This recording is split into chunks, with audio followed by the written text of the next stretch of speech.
Hey everyone, I'm Jason Galka, and thank you so much for joining me today. I'm at the Flatiron Loft in New York City today, interviewing Dan Lauria, who you all know and love as Jack Arnold from The Wonder Years, as well as Jack Sullivan on Sullivan and Son on TBS. Well, Dan is back in New York performing in his playwriting debut show, Dinner with the Boys, and we're going to be talking all about that show, plus what Dan has coming up in the very near future. Later in the show, we'll also meet the producer of Dinner with the Boys, Pat Addis, a Tony Award-winning producer. Stay tuned. It's all coming up right now.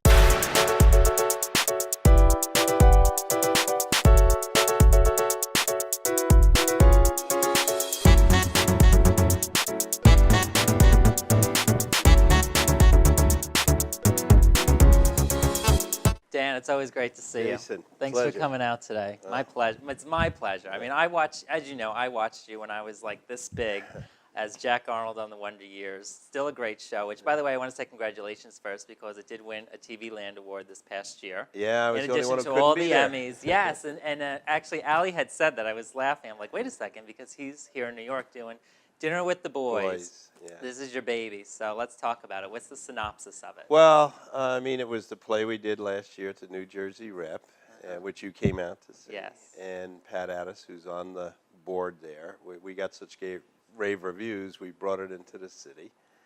And, you know, it's, as you know, it's a very bizarre play. Yeah. And it's very funny. It was It's a killer comedy. It's a killer comedy. It's a spoof on all the mafia movies and the mafia series like Sopranos. I mean, in all those movies, they love to kill, they love to curse, they love to eat. Yeah. Our two leads are forced to eat. They've never killed anybody, and we don't have one curse. It's such a great show. Like you said, we went out to New Jersey to see it. You know, special thanks also to Gabe and his wife, Sue Barabas, for having us there because we did an interview there as well. Now, I noticed a couple of things were different in the New York production this time. The set is bigger. Well, the set, we have a much longer stage, and the play referred to Leo's Garden. So we actually have Leo's Garden in the play. So it's... So that's actually how you're opening this time. Yeah, and we're opening it, each act opens in the garden. So, but as, you know, as a writer, we put that in the final draft as an optional for regional theaters. The whole idea was to write something that the regional theaters can do easily, you know. And the set is great, too. It's like this retro 70s Italian type of kitchen. Like a lot of that stuff my grandmother had in her house. Everybody comments on the copper Jello molds, Yes. you know, the hanging You know, on the wall. oh my God, that's like, you're bringing me back home now to my grandmother's kitchen. But I mean, when you were writing the play, we'll talk about that also, but is that exactly what you envisioned? I mean, how close is the set to what you saw? Oh, yeah. There's some of my, it says Carmela's Kitchen in there. That's from my mother's kitchen, you know. So, and, you know, it was actually Dom DeLuise's idea, this whole thing. And he grew up in a kitchen just like that, too, you know, in the Bronx. I kind of did, too, out on Long Island. Grandma and Grandpa, you know. We didn't have the green appliances, right, back then? Oh, sure, right? The green stove covers. And people comment about that. Every Wednesday matinee, we have a Nona Day. This was one of Pat's ideas, where we have grandmothers come, and we all take pictures with it. And yesterday after the show, we just sat there with them, and half the topics with the kitchen, just what you're talking about. I have that Jello mold. I have those. As I'm watching the show, I'm looking around. I'm like, she had that. She had that. She had that. Yeah. It's great. Though you have an amazing cast. Even in the past, when you did the show years ago, you had Dom DeLuise, as we said. You had Charles Durning, Peter Falk, and Jack Klugman. That was the original four people, and we read it twice with that group. And then, unfortunately, you know, Dom passed away, and then Peter got sick. That was a real surprise. Yeah. And then I buried it until Jack and Charlie. This Christmas will be the 3rd anniversary of their passing. They passed away on Christmas Eve 3 years ago. Wow. Yeah, while I was doing A Christmas Story the first time. Yeah. You know, which is also a show that Pat Addis is one of the producers on. So. And you've also done Lombardi as well. Many people still know you as Lombardi. So, okay, so going from doing like the Wonder Years, let's say, and being on film and everybody yelling cut every 2 seconds, redoing, readjusting, to doing a live show on stage, as an actor, what is the transition like for you? It's apples and oranges. Yeah. It's and to me, being on camera, it's gotten worse for good actors because if you look at any show on TV today, Castle, Blue Bloods, NCIS. It's all talking heads. Who's ever speaking?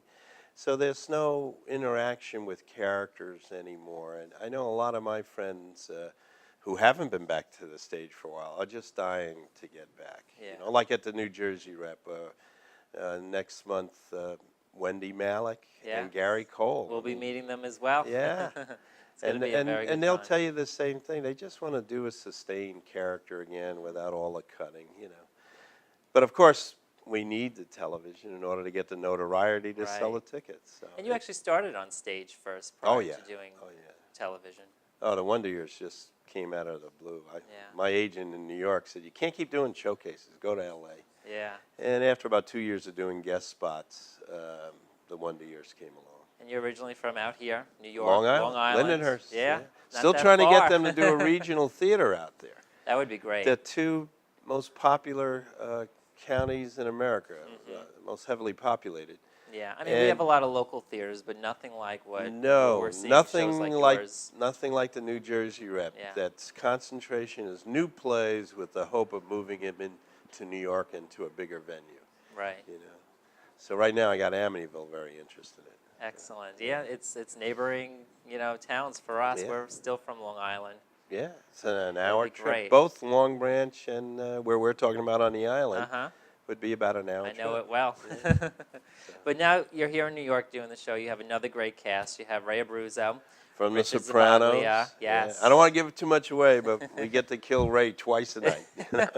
Yeah, he's doubling up, doing supporting roles. Yeah, he's playing the original Peter Falk role and Jack Klugman's role. Wow. But it's amazing, though, to see all three of you in action. I mean, there's such a great chemistry that we see on set. Is it like that off set also? Oh, yeah. Richie Zavaglia and I have known each other 35 years, and Richie and I have known Ray 25. Oh, well, closer to 30. You can kind of tell, like, I wouldn't know how long you've been together, but seeing the two of you, because you're mostly in the scenes together. Yeah. And just the punchlines, the jokes you guys are doing back and forth. There's such a huge chemistry there. How did you know these guys were right for this?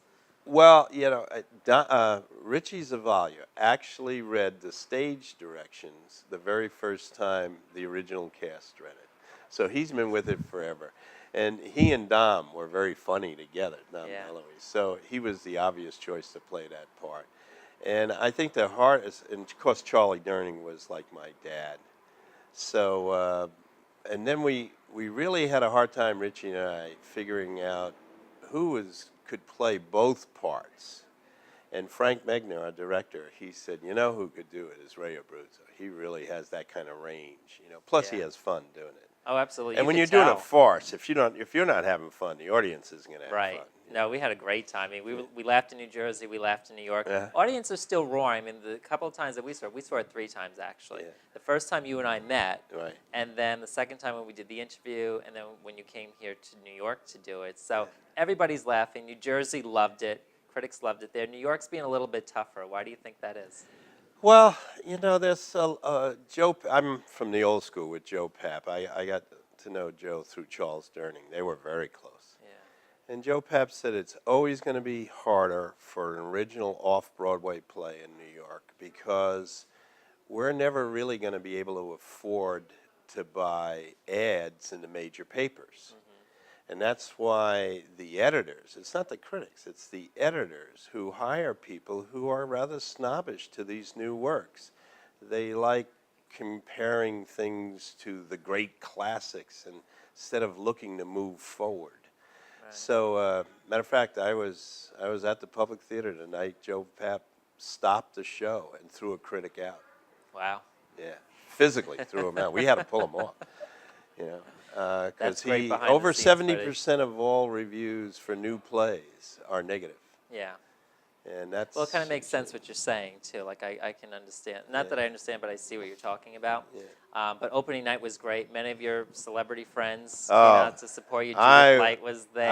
I loved her. Wendy Malick was there. Yeah. 2 of my favorite ladies. Yeah. Judith is, Mom from Lombardi. She's my favorite actress. She and Wendy. Yeah, I mean, the both of you worked together in a lot of Lifetime movies also. Oh, yeah. No, we've been, Wendy and I toured with the guys, to play the guys, so we've done that everywhere. She's a good dramatic actress. She's going to really surprise people in New York. Well, I remember her on, Judith, for instance, on One Life to Live. One Life to Live, but also she did, can't think, Who's the Boss? Oh, yeah. But she was a completely different person when she did Law and Order. Like, that was like a side that you didn't know existed with her. Yeah. What an incredible actress. And I had the pleasure of interviewing her 2 weeks ago. Your name came up. Yeah. Oh, she's the best. I don't think we could ever do an interview and not talk about Yeah. each other. You No, know, she's so great. So, big support came out to see you tonight. I mean, what was opening night like for you here in the big city? I'll tell you the person I was most worried about was Danny Aiello. Yeah. We've known each other forever. He really helped me at the beginning of my career. But most people don't know this, but Danny doesn't play gangsters. Really? He doesn't like the stereotype of Italians. He's very adamant about that. And I was That's praying that interesting. he got what I was writing because we both feel the same way. Yeah. And he couldn't stop laughing. He came back and hugged us and said, "You made fun of everything we hate." And I said, "Yeah, that's what the idea But he was." said it with a smile on his face. He called me twice since then, said, "I'm still laughing. I'm still What a laughing." moment. You know, so. How long did it take you to write this play? Well, the first act didn't take that long because I had to drive Dom DeLuise from L.A. to Palm Springs for the Frank Sinatra golf tournament. I played Don, was entertaining. And he asked me what I was working on, and I said I was trying to write something serious about all the violence we're consuming. And Dom right away, "What are you going to do, stand up and preach at people, you know? Yeah. Write something funny." So I said, "How can I write something funny about consuming violence?" He said, "Well, consuming means eating." Yeah. Everything meant eating. Especially if you're Italian, right? Yeah, right? And by the time we got to Palm Springs, we had the whole first act laid out. It took me about a month to write it.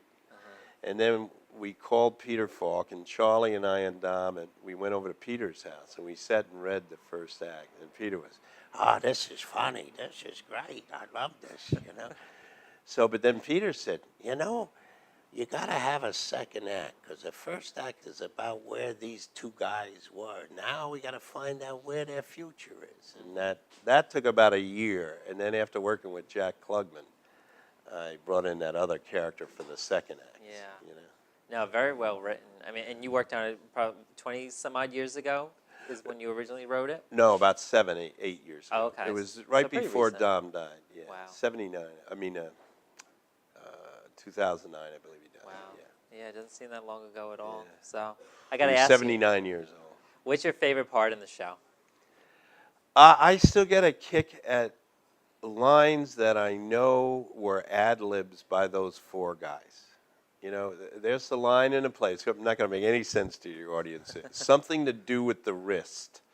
That was a Dom DeLuise ad-lib in the middle of a reading in front of 300 people. He said I'm that. playing the scene in my head. Okay. Yeah, I can and pick up. Peter Falk just couldn't stop laughing. He looked at the audience and said, "Doesn't say that here." You know? And I yelled out for the wing, "It does now." I mean, those are things that us as the audience wouldn't know. Is there a lot of improving or ad-libbing going on in the show? Is it pretty well scripted? Yeah, I'm not a writer who acts. I'm an actor who writes. I write for my friends. So during the rehearsal process, anybody had a good line, let's try it. Okay. And Ray Abruzzo came up with two beauties that are in there, and Richie has one.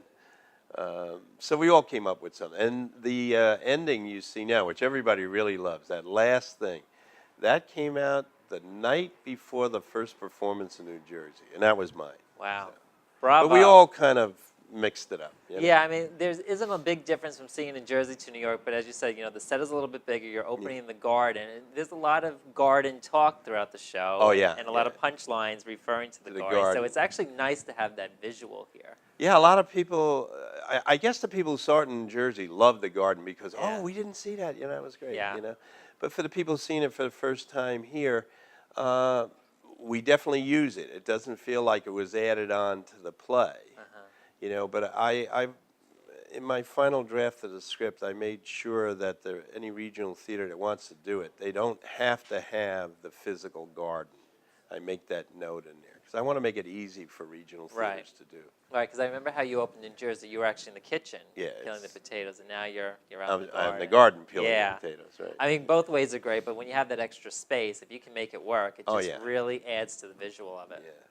Wow, that's great. You're a great storyteller, Dan. I mean, including being a great actor and being on television and stage. You're also a writer. We have the Godfather Tales, right? Children's book series. Yeah, I write children's stories for my godson, Julian, and they're starting to catch on a little. People buy it. Yeah. They're 10-minute little stories, all have a moral. And the purpose is really to get young kids little kids, to get off the computer and realize that anything, this cup, this table, this mic, can be a story. You know, this mic, if you speak into this mic, the whole world hears it. That could be a story. Yeah. And my godson Julian just wrote his first one himself. It was all his idea. It was the moose who painted his self-portrait. And the moral of the story is the moose always thought he was ugly until the owl made him paint a portrait. And all the animals stopped and looked at it. And the moral is before others could see you in a good way, you have to see yourself in a good way. And that was he's 9. Great moral to the story. Yeah. And as I was leaving, Jason, I went to pull a nail out of the wall. And Julian yells out, "Don't pull it out. It's holding the world together." So while I've been gone, we've been talking every night. And we think of where that story is going to go. Wow. So just use your imagination. That's the purpose of the Godfather Tales. Excellent, excellent. And people can get them on Amazon or on the website itself. GodfatherTales.com. Good, excellent. Be sure to check that out. So great morals to the story. Dan, what's next for you? I don't know. When this show's over, we'll be going back to New York. I know Pat Addis and I will definitely be helping the New Jersey rep because they have a new facility. They have to renovate it, but the state of New Jersey gave them a whole school, and that's going to take some time. And I got to keep celebrities going there and doing new plays. Yeah. And we're trying to get a regional theater out there on Long Island too. Yeah. That only does new plays. So hopefully someday we can work. Well, we always got your back for yes. publicity. You can always come here. Yeah. So, Dan, thanks so much, as always. It's always a pleasure. And, thanks. And we love the show, despite what critics and editors say. I mean, we were in the audiences 3 times and heard laughter. Oh, so yeah. Be sure to check it out. Visit dinnerwiththeboys.com for tickets and show times. How long is it playing in New York? At least till the 4th of July weekend, the 5th of July right now. Maybe longer. We don't know. The audience has been building, and all the online reviews are great. Yeah. They're just like they were in New Jersey. So. Wow, excellent. Well, best of luck, Dan. It's always a pleasure seeing you. Thanks so much. Take care. Thank you. Hi, I'm back right now with Pat Addis, who is one of the producers of Dinner with the Boys, being shown here in New York City, starring Dan Lauria. Hi, Pat. So nice Jason. to see you. You were so nice to have me on. on. Thank you. It's my pleasure. Well, I'm a very big theater person, as Dan likes to say that I am, and I am. I support the arts. Somebody like myself that started 3 years ago kind of stumbled upon all of this. I'm a very big supporter of the arts, so it's my pleasure. And here you get to see the other side of it that the audience doesn't get to see. You're the producer. You get to see the cast and bring them together. What has the whole experience been like for you? Well, it's a lot more complicated than that. First of all, you have to start with getting an option for a play. You've got to find a play that you like, and then get the option, and then you have to go through all the things of casting. Sometimes you have to get a casting director, most always. Right. Not for this show because it came fully packaged. But for Makes all the your job a lot easier, right? But for all of the shows, you've got to get it. The most important thing is to have a good lawyer. Not just a normal lawyer, but an entertainment lawyer. Then you have to get a general manager. And the general manager helps put the other people in place. They usually hire. You've got to get a budget, and you've got to work within your budget. Then you have to raise the money for the budget. So the budget is $2 million. You've got to raise $2 million.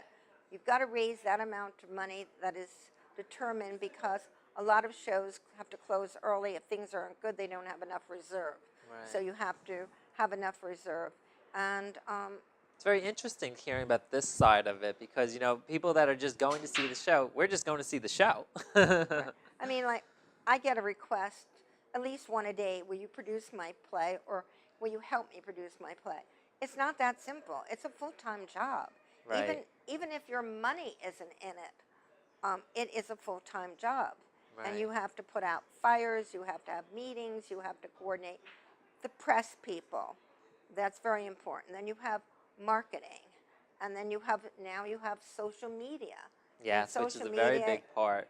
Right. Very big part these days. It's changed a lot, and I'm sure it's going to change even more. Every day it's changing. There's already something in the works for what's happening 2 years from now, 5 years from now. Right. But you're no stranger to producing. You've been doing it 7, 8 years now? No, 12. 12, okay. I started with Little Women. You're also a Tony Award-winning producer. Congratulations. Thank you. That and the subway pass will get me on a subway. No, I love the theater. I've always loved the theater. When I had my business, which was a promotion business, which I gave to my daughter so I could produce, and she was a lawyer, and she wanted to spend more time with her son, so it worked out fine. Very nice. And one of the people in CTI, which was Commercial Theater Institute, which is a course that gives you a very big overview of all of some of the things that I had just mentioned. And she was in the CTI course with me, and she asked if I wanted to produce Little Women, and it was down in Duke. And I said, well, I don't know. But I went down and saw it. It was with Sutton Foster, and I've never looked back. And that was the beginning of my career. And of course, you take a course, and you think you know a lot. Let me tell you, Jason, I knew nothing. And even today, you have to learn and learn and learn, and it's a Every day is a learning process You know, in this business. and if people- That's what I learned. right. And it's all team playing, and if you don't have a good team, it's very, very difficult. Now, we were talking a little bit before we started rolling how you met Dan, actually. Let's talk about that. It's a funny story. Yeah, I met Dan on A Christmas Story because I was the lead producer on that, and he had the only non-singing part. He played Gene Shepherd, you know, from who was on the radio, the famous Gene Shepherd, and he was marvelous. But I found out that Dan wrote this book called Godfather Tales, which is just a marvelous book. It's very inspirational for children, and it just was wonderful. Right. So when we were up in Hartford, I arranged for them to have a book signing at the Mark Twain House. So we had enough time to sit around and chat. And he told me about Dinner with the Boys. And he told me that all the people like Dom DeLuise and Jack Klugman and Charles Durning and Peter Falk were all dead. So I am known for my truthfulness. You made it be known that, hello, they are dead. Let's, Right, exactly. let's bring it back to life, right? So I asked him if he was getting a message. Now, what's really extraordinary, I'm on the board of New Jersey Rep, but We love them. I know, aren't they wonderful? They are only wonderful. do new plays. They give birth, and it's just marvelous. That's a great way to put it. They give birth. I like that. So Dan knew Suzanne and Gabe Barabas, who run New Jersey Rep, having nothing to do with me, but he said he wanted to do it there, and that was the only place he wanted to do it. And I said, well, that's good by me because I'm Yeah. on the board. I'd love it. So I kind of championed it, but it was really difficult because he was doing Sullivan and Sons, Right. and to get his schedule and to get New Jersey Rep's schedule together wasn't exactly easy. No, it doesn't sound like it at all. So they found a little window in which they could do it, and they did, and then they were able to extend it 1 week. And what was really weird is the last week people were clamoring so to see this sold-out show that they sold $10 tickets for people to watch it in the lobby. Wow. Which, I mean, that to me was so weird. But anyway, so that's how Dan and I forged a relationship. He's the nicest. He is one of the nicest celebrities to interview. He's just a grand human being, and what he doesn't talk about is a lot of the good works he does. He's a veteran, and he's on boards for the veterans, and he also has a thing up in New Hampshire for unwed mothers to send them back to school so they can learn to do something useful in life. And That's amazing. That, He didn't mention that to us at all. no, I know. Well, there's a lot of different, Right. facets to him, and he never brags. No, so you can tell. He's actually one of the nicest celebrities, as I said, to interview. And he really cares about what he does and cares about a lot of his friends. He knows a lot of people that are really good friends of his, also celebrities. And I they're know. just all just like this whole big group of wonderful people. it's really nice. Yeah. I mean, And you're getting to work with him now doing this show. What is that like? well, it's wonderful. I must say they're all wonderful. Yeah. Ray Abruzzo, Ray Abruzzo is great at working the crowd. I love to watch Ray Abruzzo work the crowd for dinner with the boys. And we are working the crowd a little bit. We have this wonderful thing on Tuesday nights where With Tony anybody, DiNapoli, right? right, Yes. anybody can buy a ticket. It's $129, but believe me, it is worth gazillions more than $129. It includes the show and then actual dinner at Tony DiNapoli's with the boys, including wine, including more food than you can possibly imagine. I mean, Richard Zavaglia took a bag full that I couldn't even lift. It was so much food. That is but, so funny. And it was absolutely delicious, and everybody had such a good time because the boys are very open, and anybody could grill them and ask whatever they want. It's a great cast. I mean, obviously, I haven't seen it when it was, the prior cast with Jack Klugman and Charles Durning. Well, but, nobody did because no. that was out in Unfortunately. California, and they didn't really do it. It was just readings. Yeah. They didn't actually do a production.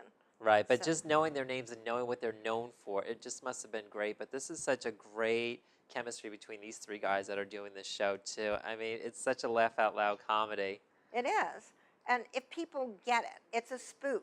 Mm-hmm. And it's very, very funny. Right, because it's And- based on the stereotypes of what the old mafia was. Right. And it's just hilarious. We had shows like The Sopranos, of course, Right. which is where Ray is from. But it's just, I mean, it's like nothing I've ever seen, and I truly, truly enjoyed it. Oh, God. There was a woman the other night who, I shouldn't say it, but she was laughing so hard I thought she was going to have an attack. I mean, I really did. She could not stop laughing. And I was saying, well, we need her in every performance. Mhm. But it's so funny. What's As- your favorite part? I asked Dan what his favorite part was, but do you have a favorite? Yeah, I do. Uncle Sid just cracks me up. And that is played by Ray. He's doubling Right. up. Well, we're not supposed to tell people that. That's for people to, like, oh. To kind of figure out. Yeah. Okay. But I think Uncle Sid I don't know, it just makes me giggle so much every time I see him and he comes on. But it's amazing because at first you don't put the two together. Right, and exactly. even knowing it now, because I let the cat out of the bag, if you will, when you see it, you're going to be like, wow, that's really amazing performances. And I mean, because you can kind of figure out as you're watching the show. But then when you see him doing these different roles, it's like, wow, that's talent right there. Oh, yeah. They're all very talented. They all I mean, are. Richie with his dancing and singing and his bopping with the big tomato and the vegetable garden from Leo's Him and garden. Charlie are like considered like the odd couple in this. What did you Right. say? We've been compared to Goodfellas, Yes. So, yes, they are the odd couple for sure. And then Uncle Sid. I mean, I don't know. I just get a kick out of it, and I love, as I say, the woman who was laughing hysterically. I love to watch the audience. You Yeah. know. So that's also part of. As what I was love. sitting there, I'm looking around the room, and I just see smiles on everybody's faces. The theater is packed. New Jersey was packed. New York is now packed. I mean, there wasn't one seat available both times that I've gone to see this show so far. That's It's good. just amazing. And now on Wednesdays, we have Nona Days, in which they get this wonderful jar of New Jersey gravy. Now, I'm a New Yorker. I'm not a little Italian, but not really Italian. And I didn't know that sauce was called gravy. Yes, only when you add the meat, right? I'm talking to my Italio fiance back there. He teaches me the terminology too, because I Right, have well- Polish heritage in me. Well, I didn't know that. I always refer to it as spaghetti sauce. Yeah. So I didn't know it was That's spaghetti. like daggers to the heart to the Italians right now. Right. They're dying. Oh. I had an uncle who was Sicilian, but he didn't help me out on the sauce and gravy. So we give Nonas on Wednesday afternoon this wonderful jar. I mean, it's terrific stuff. Sounds And delicious. we had the Red Hat ladies in this past Wednesday, and they were all Nonas, and they got their gravy, and they just loved the show. Wow. I mean, Well, what a great job you have to be a part of it, helping produce it. It's just, you got to love your job. I'm I looking at the do. smile on I your do. face, and you do. I do. I like what I do. I do. That's fantastic. So I've been very lucky. I really have been, and I've worked with a lot of wonderful, special people, which is nice. You know, life is Yes. too short, Exactly. and You have to do what you love. I just love my life. I have a very exciting life, and I love my life. It's not for everybody, but I mean, I work on very little sleep. I'm always exhausted. Yes, long days. As you can see how wretched I look. Not at all. You're beautiful. So, but it's really good. My other show this year is Gigi with Vanessa Hudgens. And have you seen that? I haven't yet. Would you like to? I would love to. Okay, I'll make sure that you. Thank you. I would love you to see it. I would love to be there. It's like one of the most beautiful shows you have ever seen. Quite the opposite of Dinner with the Boys. Oh, of course. It's the antithesis. It's an old-fashioned musical, and when the curtain opens and you see the set and the lighting and the costumes, it's wow. Wow. I mean, it's so beautiful. And Vanessa Hudgens is so adorable as Gigi. You cannot imagine how adorable she is. She's just so endearing and perfect. And they put the age down so Corey Cott is young. I mean, he's a trust fund baby, but he's interested in all the new inventions of the day. And she is like a person who wants to help and notices everything. And so that you know they're going to make a wonderful couple together. Wow. And no more older man singing Thank Heavens for Little Girls, because it's now called pedophilia. I don't really agree with it, but I got No. outvoted. So it's now sanitized where Vicki Clark and Dee Hoty. Vicki plays the grandmother and Dee Hoty plays the aunt, and they sing Thank Heavens for Little Girls. Wow. And, you know, it's a shame, but it's the world we live in. So, you know, you do have to Unfortunately, make some changes, but it's really, I'm so lucky to have two diverse plays on at the same time, and just very, very exciting. That's so great. So, Pat, thank you so much. What a pleasure to talk to you. thank you. Thank you so much. Well, we are out of time, unfortunately, but a very big special thank you to Dan Lauria for coming back today. Be sure to check out Dinner with the Boys on the web, dinnerwiththeboys.com, Facebook, Twitter, and definitely go see the show. Have some dinner. You can go on Nona nights and Tony DiNapoli, right? DiNapoli Right. nights. Yeah, can I say Sure. the code for that, a telecharge, is TR Dinner. So all you have to do to buy Tony DiNapoli's and the show, tax, everything included, for $129, TR Dinner. Excellent. So there, you have no excuses now. Get down there and see Dinner with the Boys, starring Dan Lauria. Always a pleasure to have him. Pat, thank you so much. And also a very big special thank you to Patty Chen for lending us the loft here in the Flatiron District today for today's show. So I'm Jason Galka. See you next time. Thank you.